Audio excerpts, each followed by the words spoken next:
பெரிய டேஞ்சரா இருக்கு சார். மேடு மலை நகராட்சியில பேசுங்க.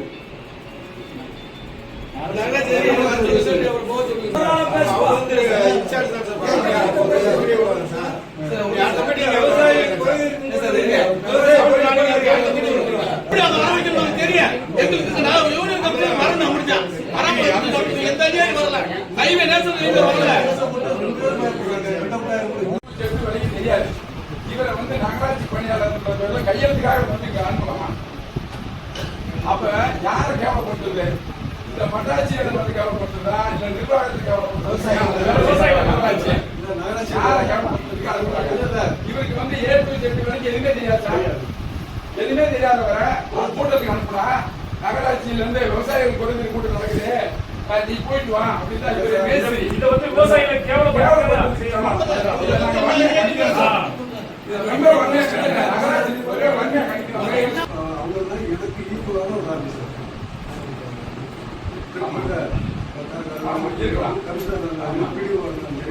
எல்லாமே தாலுக்கு லெவலில் எனக்கு ஈர்ப்பு கணக்கு.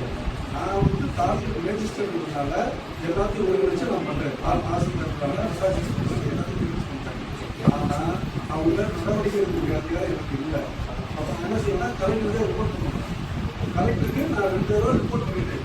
எனக்கு மறுபடியும் என்ன பண்ணுறது, எங்களோட தொழில் நடக்கிறேன் அப்படின்னு கலெக்டர் ரிப்போர்ட் பண்ணிட்டேன். வந்தன பின்னாடி ஒரு தடவை வந்தாங்க, அதை பற்றி பழையபடியாக இருக்கிறார்.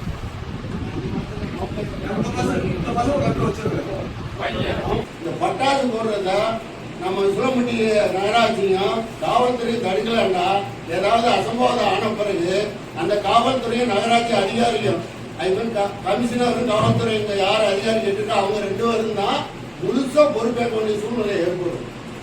நாமளும் செய்த வச்சா வேட்டு போடாம பாதுகாத்துக்கிறோம். வானத்துல போடுற வேட்டை போடுங்க, தப்பு இல்லை. தனியா வண்டியில வச்சு கொண்டு போட்டு அப்படியே பேப்பரா அள்ளி போடுறாங்க.